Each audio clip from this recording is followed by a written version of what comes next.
हाँ जी, नमस्कार, स्वागत और अभिनंदन आप सभी का। आज जिस सेशन के बारे में हम चर्चा करेंगे वो रहेगा आपके आर्थिक समीक्षा 2022 और 23। यानी राजस्थान के संदर्भ में आर्थिक समीक्षा 2022 और 23 से संबंधित कौन-कौन से आंकड़े हैं जो आपके एग्जाम के लिए अति महत्वपूर्ण साबित होंगे, उनके बारे में चर्चा करते हैं। आइए, सबसे पहले पॉइंट जिसके बारे में हम चर्चा करेंगे आर्थिक समीक्षा 2022 और 23 के अकॉर्डिंग। पहला बिंदु बनता है कि राजस्थान की जो अर्थव्यवस्था है उसके अंदर जो क्षेत्रवार योगदान रहा वो कितने प्रतिशत रहा और कौन से क्षेत्र में कितने प्रतिशत रहा। तो राजस्थान की अर्थव्यवस्था में क्षेत्रवार योगदान, अब इन क्षेत्रवार योगदान की बात करते हैं तो एक तो आता है प्राथमिक क्षेत्र, एक आता है आपके द्वितीयक क्षेत्र, एक आता है आपके तृतीयक क्षेत्र। तो हमारे पास में प्राथमिक क्षेत्र के अंदर है कृषि, द्वितीयक क्षेत्र के अंदर उसी कृषि से रिलेटेड उद्योग और तीसरे क्षेत्र के अंदर इसी उद्योग से रिलेटेड पैसा यानी कि जिसे आप बोलते हैं सेवा। ये तो राजस्थान की अर्थव्यवस्था में क्षेत्रवार जो योगदान रहा इस बार कृषि, उद्योग और सेवा का कितने प्रतिशत रहा उनके बारे में चर्चा करनी है। ठीक है, तो हमारे पास में कृषि, उद्योग और क्या है सेवा, लेकिन इनका जो योगदान रहा वो स्थिर कीमत पर कितने प्रतिशत रहा और प्रचलित कीमत पर कितने प्रतिशत रहा, यानी कि कांस्टेंट प्राइस में कितना प्रतिशत रहा और करंट प्राइस में कितने प्रतिशत रहा। ये दो चीजें, और एग्जामिनर पूछता भी ऐसे ही है कि आर्थिक सर्वे 2022 और 23 के अनुसार राजस्थान की अर्थव्यवस्था में जो क्षेत्रवार योगदान रहा उसमें कृषि का स्थिर कीमत क्रम से प्रचलित कीमत का योगदान कितने प्रतिशत रहा। ये जैसे देखिए, कृषि की बात करते हैं तो कृषि का जो स्थिर कीमत है यानी कि जो कांस्टेंट है उस कीमत के तहत तो कितना योगदान रहा, तो 28.50%, जबकि प्रचलित यानी कि जो करंट प्राइस है उसके आधार पर कितना योगदान रहा, तो 28.95%। उद्योग की बात करते हैं तो उद्योग का स्थिर कीमत पर योगदान तो 27.76%, जबकि प्रचलित कीमत इस बार 27.31% रही, यानी कि कम रही। किससे? कांस्टेंट कीमत से करंट जो कीमत है वो कम रही, जबकि होता यह है कि जो कांस्टेंट कीमत होती है ना उससे अधिक होती है क्या, करंट प्राइस, यानी स्थिर कीमत से ज्यादा होती है प्रचलित कीमत।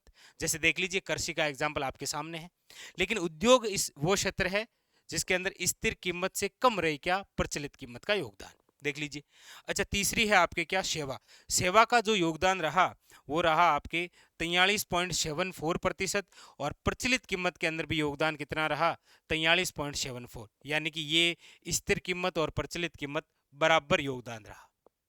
तो आपके लिए यहां से क्वेश्चन बन जाएगा कि राजस्थान की अर्थव्यवस्था में कृषि का स्थिर कीमत या प्रचलित कीमत पर कितना योगदान रहा, उद्योग का स्थिर कीमत या प्रचलित कीमत पर कितना योगदान रहा, सेवा का स्थिर या प्रचलित कीमत पर कितना योगदान रहा।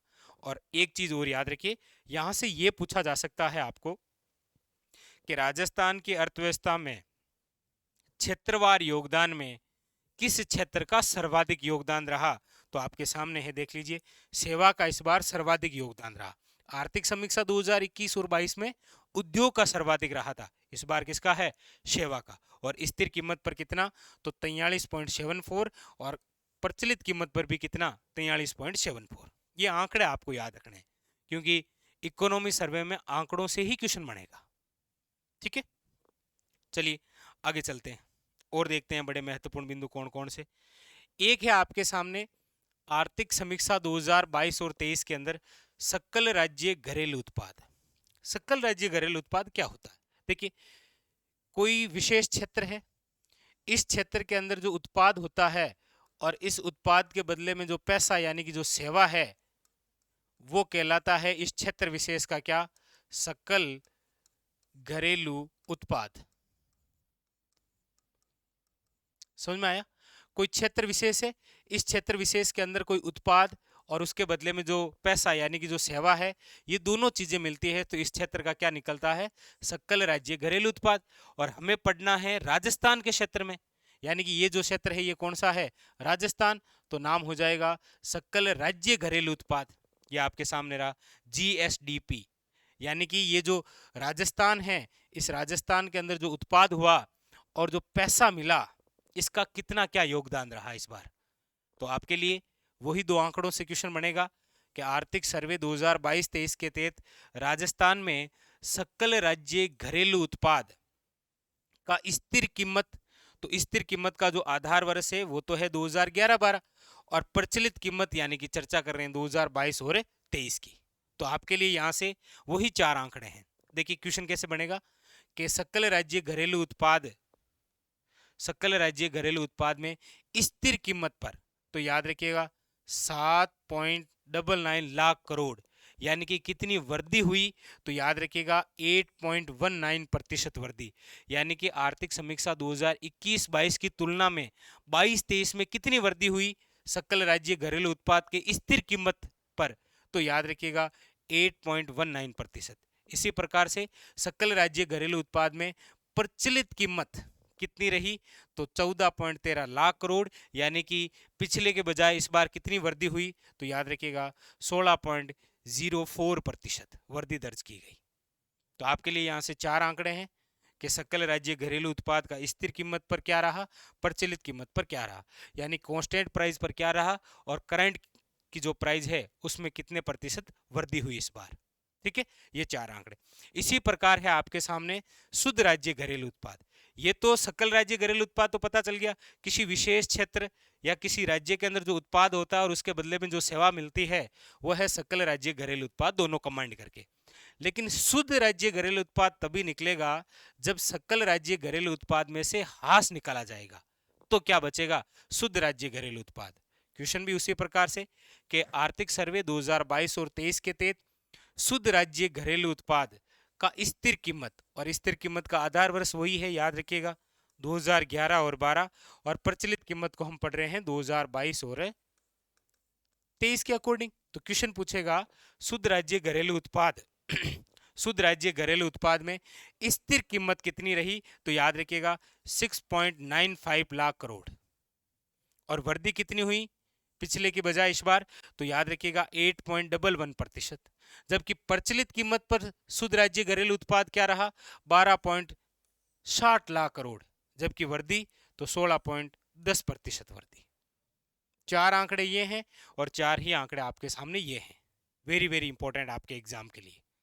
ठीक है, सकल राज्य घरेलू उत्पाद स्थिर कीमत पर प्रचलित कीमत पर कितने प्रतिशत वृद्धि हुई और कितने प्रतिशत आपके वृद्धि, दोनों के अंदर चाहे स्थिर हो चाहे प्रचलित कीमत, दोनों इंपॉर्टेंट, क्योंकि एग्जामिनर दोनों साथ में पूछ लेगा कि आर्थिक सर्वे 2022 और 23 के तहत सकल राज्य घरेलू उत्पाद में स्थिर कीमत और प्रचलित कीमत में क्रमशः कितने प्रतिशत वृद्धि दर्ज की गई, तो आंकड़े ये आएंगे आपके सामने।